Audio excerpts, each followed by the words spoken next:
On today's World Insight, the G7 is set to meet in the British county of Cornwall. Can this grouping succeed in its ambitious pledges of vaccinating the world and closing tax haven loopholes? And in order to vaccinate the rest of the world, we're going to be needing a lot more money and a lot more commitment. And as the world rushes to understand a rapidly developing China, we speak to two foreign China experts to find out how to peer through the veil and comprehend Chinese culture.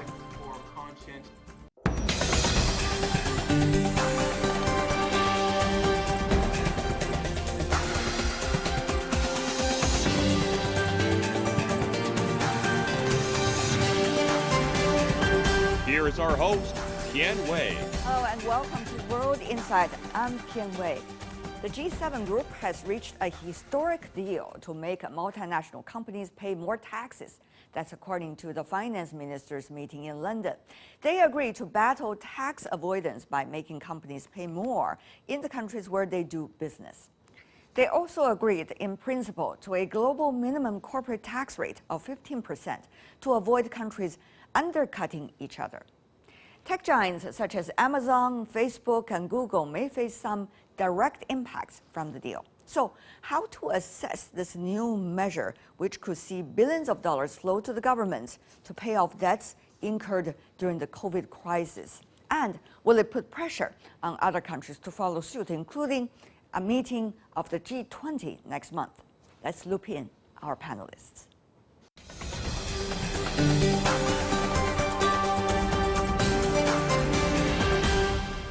For the latest on the G7 negotiations on corporate tax and more for the summit, in Chapel Hill, Klaus Laris, Distinguished Professor of History and International Affairs, University of North Carolina at Chapel Hill. In Washington, D.C., Peter Kuznick, Professor of History from American University. Last but not least, in Shanghai, Shending Li, Professor from Fudan University. Welcome to all of you, gentlemen. I want to start by talking about the corporate tax negotiations among the G7 nations, particularly the finance minister. It seems to be a huge thing, Professor Laris. This is a provisional agreement, of course. One never knows how it plays out.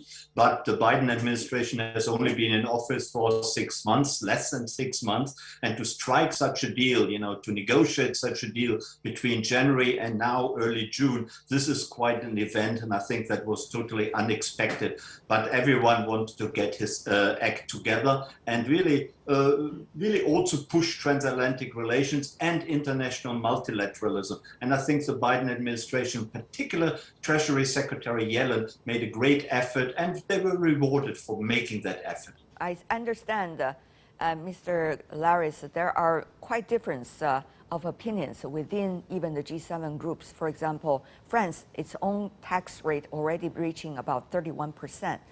While others may not be that level. Meanwhile, there's disagreement about what the digital companies are likely to pay. Earlier, the Europeans already put on certain tax on some of the global American digital companies in terms of fairness.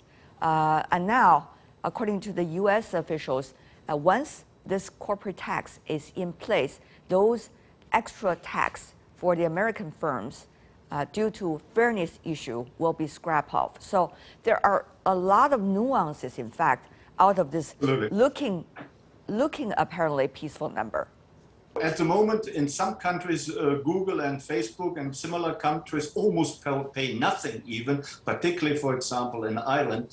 Today, Google and Facebook came out with statements saying they actually approve of the 15% deal. They like it. Whether that is totally true, one has to wonder, because it would increase their tax rate significantly. Right. But they say that would give them certainty in the international tax arena, which is certainly true, but it would, of course, be a very costly certainty for Google and Facebook. So the last word hasn't been spoken. Disagreements among the European countries. There are also disagreements clearly to come with the international business world, but still, at least an initial And there's deal another has been difference, agreed. for example, between Germany and France. France certainly is for higher corporate tax, as their already tax rates very high, but Germany having a very different opinion. We are not just talking about bigger and smaller countries. There are also huge countries. They have huge differences in terms of their opinions. So there seems to be a lot of things going on behind the doors. Absolutely. If I could just say about Germany, the German finance minister has agreed to the deal and has approved of it. But of course, the German parliament in the end needs to decide, not just the German finance minister, whether all German politicians, the government and parliament in the end will agree on the deal. That is still in the open. But initially, I think they got their act together, and let's see what will come out of it. You know, countries trying to look for new sources of income, revenues through taxes will be able to get more satisfied results as a result of this. But on the other hand, it could also discourage investment, particularly investment from multinational companies. And also, there are different interests about different industries and sectors, and you know, things are much more complicated than the surface. Professor Kuznick, whether higher tax, which is the ultimate discussion, really likely to help with the economy or not? Well, we're facing this is taking place in the midst of a global pandemic, and the leaders are looking for solutions. And in order to vaccinate the rest of the world, we're going to be needing a lot more money and a lot more commitment. So within that context, raising these funds is going to be very important. We know that corporations have been getting away with murder, not literally, but financially in recent years. And what we've seen is this race to the bottom. So they're looking for places where they can set up that they don't have to pay taxes. This is a positive step because it shows the global will and consensus that the corporations that have done so well and the wealthy people who have done so well in recent years are now going to be held accountable. You have to remember, we live in a world in which the richest 8 people have more wealth than the poorest 4 billion people. But the wealthy people have been getting wealthier and wealthier, and steps are being taken finally to begin to redress this. So that's the context in which I'm looking at this. Professor Kuznick, here's the thing. From G7, among themselves, perfectly okay. If you guys want to do it, go ahead. But if they push it to G20 and ask smaller countries and developing countries, emerging economies, which are trying to attract as much foreign investment as possible at this moment, then would that mean that there is already a lack of a balanced leveling field? Well, it's going to be interesting to see how the G20 responds to this. We don't really know what that response is going to be, but I think the goal is to introduce a level of global equity and fairness at a time when it's becoming more and more apparent how unfair the system is right now, how rigged it's been in favor of the wealthy countries. We do not know as to the number, once this tax rate is in place, how much revenue will it bring to governments around the world. But to the political reasons, there seems to be quite a good momentum for President Biden, at least, from the statement of the G7 finance ministers, quote, "We commit to reaching an equitable solution on the allocation of taxing rights, with market countries awarded taxing rights on at least 20% of profit, exceeding a 10% margin for the largest and the most profitable multinational enterprises." Those are a lot of technological jargons. But having said that, though, Professor Shen, how do you see this is likely to be reacted among other countries who are not the most developed industrial countries like the G7? In my personal view, this kind of a minimum tax for those big multinational tech giants, to tax them at least 15%, is at least a moderate way to reconcile the conflict of interest among all stakeholders. I think for poor country, India, they may not like such a global deal. They think this would undermine their chance to attract foreign investors. But if we don't have this new deal, more and more trade conflict between India, US, between China, US would happen. So we need to take a balance between those who are supporting globalization and between others who are against globalization. I think, in my personal humble view, 15% is very modest. So we need to discuss not only for the financial minister of G7, but in the upcoming summit of G7, but also to let more countries, 100 countries, to discuss. Eventually, this could be adjusted to 14%, 13%, or even 16%. I will see how this would be globally negotiated and accepted. Another thing, we move on about the environmental issues. This is discussed among the G7 finance ministers about setting standards for track records in terms of environmental performance among all the global companies. At this moment, mainly the companies are coming up with their own standards and they declare it voluntarily to the public. Now, things are likely to change, but we do not know how fast. Professor Kuznick, how crucial is that, the global standard? Given the fact that there is very little consensus among the global partners, is it going to happen? Well, it's going to eventually have to happen if we're going to have that word is very important, eventually. But it's not going to happen very quickly. But the other thing we have to remember is that the G7 represents 10% of the world's population. And it's become, in some ways, a diminishingly significant body. Back in 2000, the G7 represented 65% of global GDP, gross domestic product. Now it's down to 40%.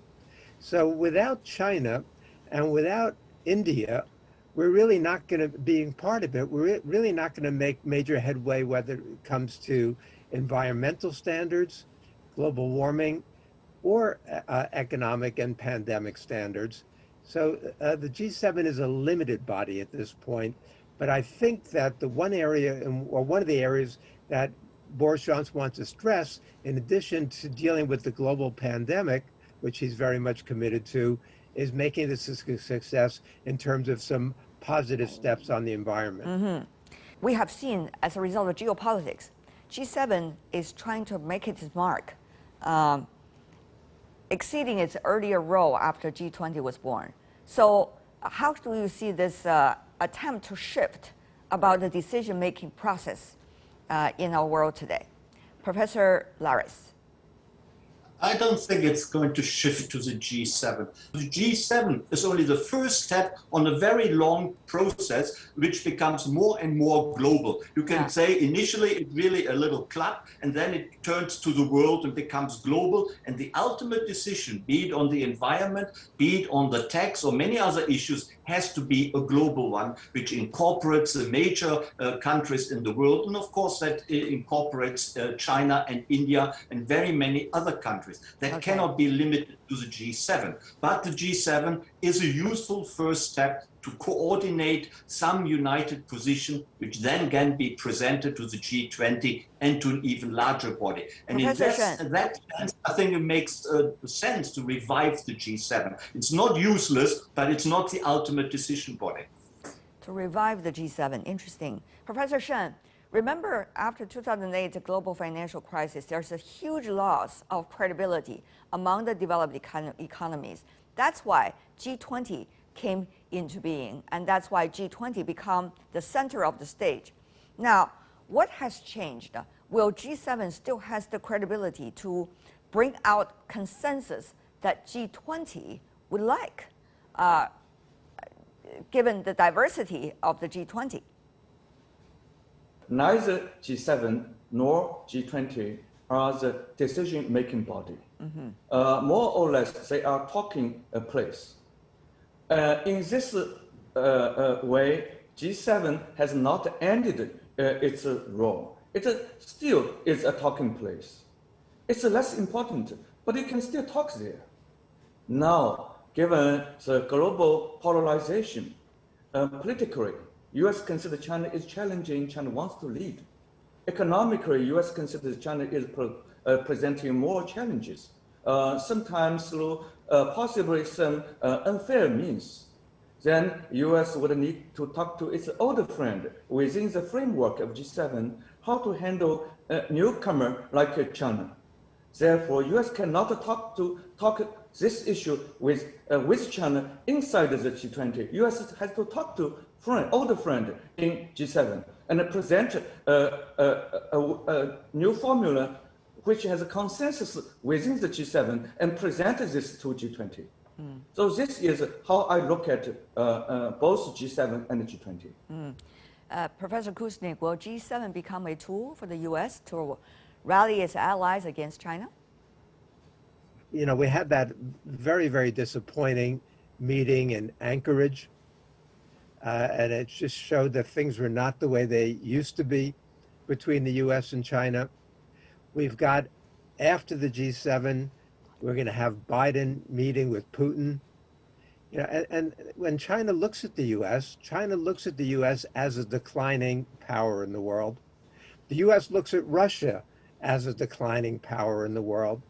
But the world has gotten much more dangerous.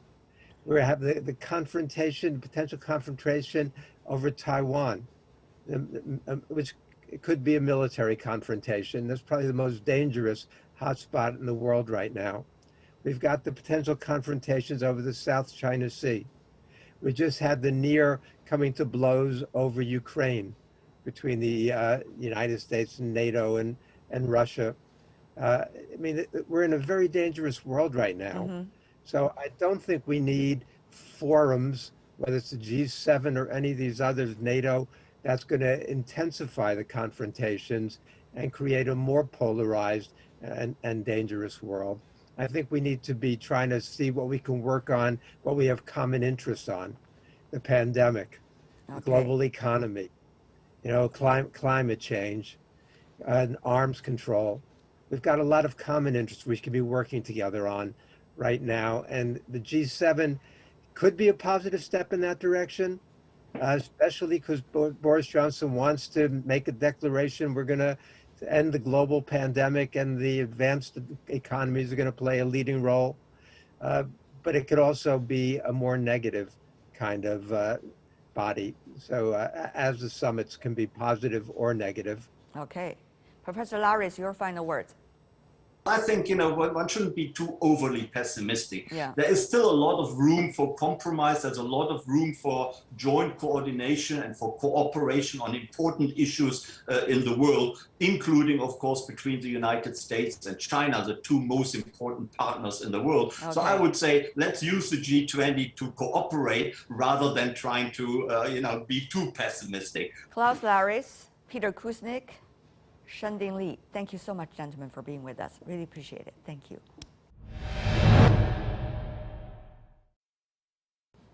And you're watching World Insight with me, Tian Wei. Coming up, what is China? What is China having in mind? China's ambitions and China's ways of doing things. All these questions been asked many times. Did we have the right answers? We're going to ask two experts on China from different parts of the world next. Welcome back. This is World Insight. I'm Tian Wei. Some have been trying to reach quick conclusions about China using one or two adjectives to describe a country with a few thousand years history and fastest evolving society. I'm afraid that is a bit short of accuracy. That's also what Hiria Ortino, the president of the Council on Pacific Affairs, also advisor to the president of French Polynesia, thinks. After studying traditional Chinese medicine for years and trying to speak the language here in China as accurate as he can, he said there are entry points to understand China. For example, get things done in the most efficient way. How the Chinese is doing it, what does it say about what they believe and how they're dealing with the others? Take a listen. I know that you've been doing a lot of research about Chinese traditional medicine. Tell me more about how you got to know China through this very special window opportunity. Yes, so I lived in Africa, in Madagascar, and when I was a young boy, I wanted to be useful to others with very little logistics. You know, we were living up in the countryside, with no roads, etc. So I got very much interested in Chinese medicine because you could help others with almost nothing, you know, your bare hands, a few needles, and knowing 中药. So I felt that I needed to do that. So my passion for China went through the Chinese medicine. So then I went to China in 1987. I was 17. I did Chinese language first, then a bit of Chinese civilization for 2 years. Then I did 本科. Congratulations on what you have achieved. Not many Yes. would manage to get through, you know, all the tests of our traditional Chinese medicine. It's not easy. I didn't. Yes, but you know, being a foreigner, I'm sure that I lost many things in translations, as we said. So, but I have this love for Chinese medicine, and I keep it with me, even though I don't practice anymore, you know. But it has been a very, very solid basis for me as interaction and to understand people and to understand the world better, I hope. So you have a merciful teacher, right? To say the least. They was, I would say, one of the best humans I've met were my teachers in Chinese medicine back at school in Yunnan Zhongyi Quren. They were just extraordinary people. You know, we were back in the late 80s, you know, so China was very different from now. And I was the only foreigner, you know, in the school. So people were extremely protective about me, you know. So there was a whole group, you know. So I really felt the warm-hearted niceness, you know, expressing all over me. Talking about China, you learned traditional Chinese medicine. Earlier, you told me when we were doing this pre-communication before the interview, you said effectiveness. That's how you would use the standard to test the impact of traditional Chinese medicine. Tell me more about that, and tell me more about how, from that angle, you are seeing China, how China is run, the governance styles of China, the priorities of China, and how the Chinese people think. Yes, you know, I remember a joke of one of my Chinese medical teachers, and I was a translator for him, and we had a group of Western doctors, and we were visiting a Zhongyi hospital in Yunnan. And in this group of Western doctors, you had those people, you know, with a bit of a smile on the side of the face, you know, like not believing in it. But you had people who were curious, though, you know, and they wanted to learn a bit more. And you had the people who were totally closed up, you know. So you have those two categories of people. And one of my teachers said as a joke, the problem with Westerners is that they ask, it works in practice, but in theory, does it work? You know, and I found that thought very intelligent. And so it is true that Chinese theory is a bit difficult to understand, you know, Tianhe, etc., the 5 elements, and how the outside world, you know, has such an impact on us, you know, and what is the meridians, what are the acupuncture points. But the fact is, at the end of the day, it works.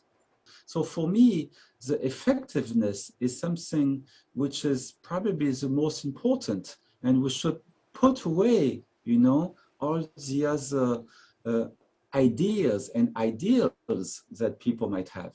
So this is what I think is so strong about China, is that, you know, effectiveness, you know.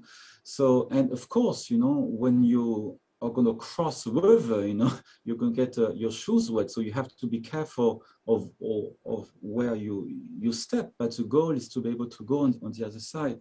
So I think this is something that we really need to learn. But it seems that before we were saying that communist countries, I would say, you know, they were locked up, you know, in a sort of frame of mind, you know, that they could not escape and see reality. I find that today the opposite is true. it seems that China was able to see how the world is functioning. And what is, I think, the most important is that China is able to adapt to the current circumstances, of the day. And this is, I think, the great power of China is that adaptability, because people, I think, were chosen also for that adaptability. As now in Western countries, we are so locked up in our ideals that when those ideas do not work, we try, to find ways to explain why, but it's so difficult to advance. But talking about that, I think that the future of the world, in Western countries, you have the woke, which is going on, also racial issues and this extensive equality. For example, in official documents, they want to take away the word mother, the word father, just to put parents, So we're going to such an extreme that I believe that there's going to be bridges that are going to be able to be built, besides, ideology of how the system works. So I'm very curious to see on how that is going to work out. How do you see the Chinese Communist Party has managed to find its effective approach toward the evolving situations of China and how China interact with the rest of the world? Back in the late 80s, when the Berlin Wall fell, I remember that very clearly. There was a movement saying that it was the end of history, the end of history as we actually thought, that the world tomorrow is going to be a capitalist, neoliberal system, and that this is going to gain all over the world and we're all going to live like that forever. So that was a very sad prospect. And then China came along, and it caught everybody off guard. And the problem is, I think today we are still in this a bit off guard situation, at least of the Western powers. And when you look at the defense, white papers of the Pacific countries, it's very aggressive. So I think it's very important for all of us, to be able to sit down and talk. And I know that China is doing that, when you look at the white papers of China, when you look at the Belt and Road Initiative, the idea behind all of that is try to find a balance, between all of us, and to be able to share the future together. So peace only works when the different sides want a peace. Right. The difficulty is going to be when one side doesn't want it. Then what do you do? So I think this 100th anniversary of the Chinese Communist Party, of course, it's a very important time for the Chinese people. I mean, there is so much to be proud of, but I think it's a very important maybe moment and occasion to share your success with the outside world. Dr. Artino, you are painting a very challenging but realistic picture in front of us about what exactly the realities are today. And therefore, do you think it's too much wishful thinking to have so-called a peaceful international environment for China from now on? Do people want that peaceful environment with China? I mean, this I think is the most important question. Because I mean, up to now, China has been extremely peaceful. So you have never been on a outside leading action. So I think this is very important to showcase. But more importantly, you have succeeded because you were focused on on yourselves, I would say, to be able to lift China up. And I remember a saying of Deng Xiaoping, I think he said, socialism, you don't have to be poor and weak, and I think China has absolutely shown that. And today, China should be an example for the other countries. But can the other countries understand what is going on in China? This is, I think, the most difficult part. And I really hope, as a foreigner, that for your 100th anniversary of the Chinese Communist Party, you may explain, how you have succeeded. For me, one of the most important success is, it's very difficult to measure, is a unity that was in China. And of course there were sacrifices. People suffered, to be able to achieve what they are today. But it has been done in a wonderful spirit, and this emotion. It's very difficult to talk about it when you do not live in China. When you haven't seen that happen at every corner of the country. One of the things that China has been proud of over the past decades about its people-centered.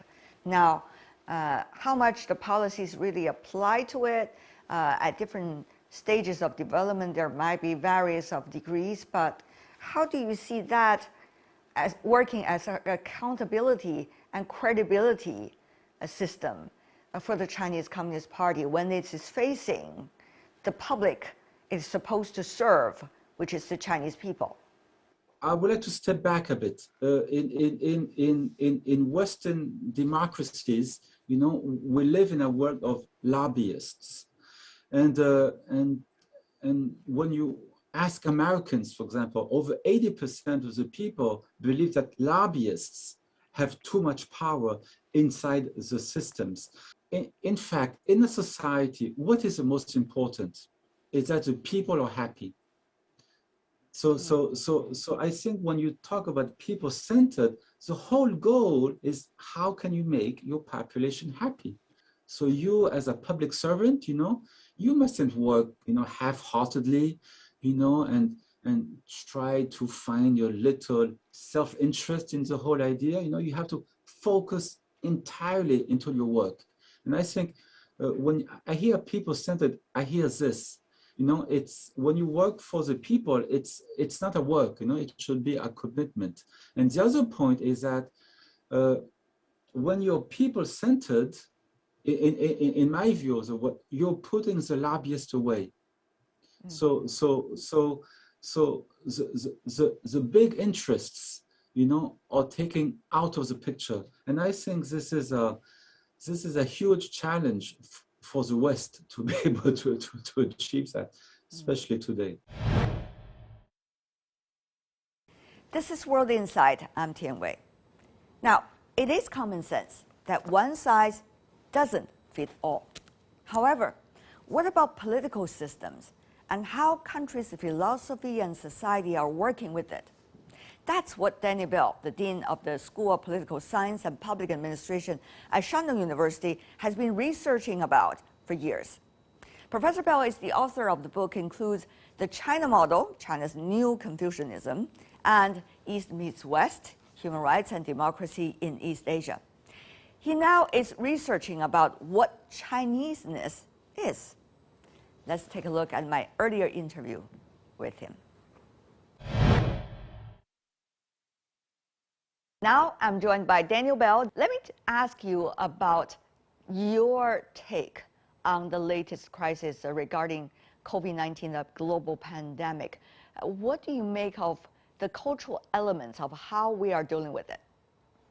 I think one of the features of China and Chinese culture is that there's a respect for hierarchy that is grounded in superior ability and virtue. So sometimes it means respect for conscientious professionals. We can call them modern day Junzi, or exemplary persons. For example, Dr. Zhongnan Shan, who was famous for helping to deal with the SARS crisis in 2003. And once he sounded the alarm on this new SARS-like virus on January 20th, it's not just the government, but the people respected him and basically agreed with measures, very strong measures taken 3 days later to deal with the crisis. And there's also respect for, we can say, a very capable government led by officials selected in a meritocratic process who will take measures in the interest of the well-being of the people. Generally speaking, cultures with a Confucian heritage, where there's a tradition of social responsibility, concern with social harmony, as well as combined with a kind of legalist heritage, Fajia in Chinese, which is basically a strong state that values efficiency. When those two are combined, it can effectively deal with emergencies, especially important and hard to do in a large, diverse country such as China. Professor Bell, I know you're also now writing a book about Chineseness. It is not necessarily a racial issue, but rather a cultural issue. Tell me more about what do you see as Chineseness or un-Chineseness? If you have one, you must have the other, right, Professor? Well, that's a huge and great question. I know, it's a big one. I'm only at the I'm only at the beginning stages of writing a book that was probably going to be at least a 5-year plan, maybe even a 10-year plan. But the basic idea is throughout much of Chinese history until about the mid to late 19th century, the idea of what it meant to be Chinese was a kind of cultural idea. It depends on the language, it depends on the rituals. But in the mid to late 19th century, this is one of the worst influence of the West. There was a belief that the world can be ranked according to races, and with the white race on top. And some Chinese leading intellectuals and reformers thought they thought that the way to become powerful is to affirm our identity based on race, but changing the classification with our race on top.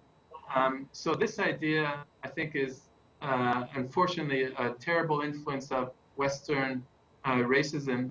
And I think there's a good reason to go back to the traditional idea of what it means to be Chinese, but of course updated for the modern world. How do you see, the kinds of ideologies that politicians or political scientists, including you possibly, always have in their speech vis-a-vis the cultural identity and philosophy that has been with us for much more than a nation state, much longer than a nation state, particularly modern nation state. How do you see these very different and yet possibly similar concepts? The big problem is when two representatives of cultures engage with each other and one thinks that they hold superior views or clear, more direct access to the truth, and engage with the other as a kind of somewhat inferior person who should be, through various means, whether it's force or persuasion, learn to become like me. I mean, much of the interaction of the West has been like, with China has been like that. I mean, Jonathan Spence, the historian at Yale, wrote a great book called To Change China, where he went through the history of Western missionaries and intellectuals and businessmen who came to China eventually with the idea that China should be changed to become basically like me. And they all failed because China has its own civilization and cultural habits, among other reasons. But obviously now it's the way to engage with another culture is to, hold on to one's beliefs and try to defend them, but also be willing to learn from the other culture and change one's original standpoint in response to that engagement. It seems to me that's the only way forward now. A lot of food for thoughts, isn't it, about China and how to look China. And that's all we have for today. If you'd like to see more Search World Inside, check out our YouTube channel, follow us on Twitter, Facebook. I'm Tian Wei. On behalf of the team, thanks for watching. Bye for now.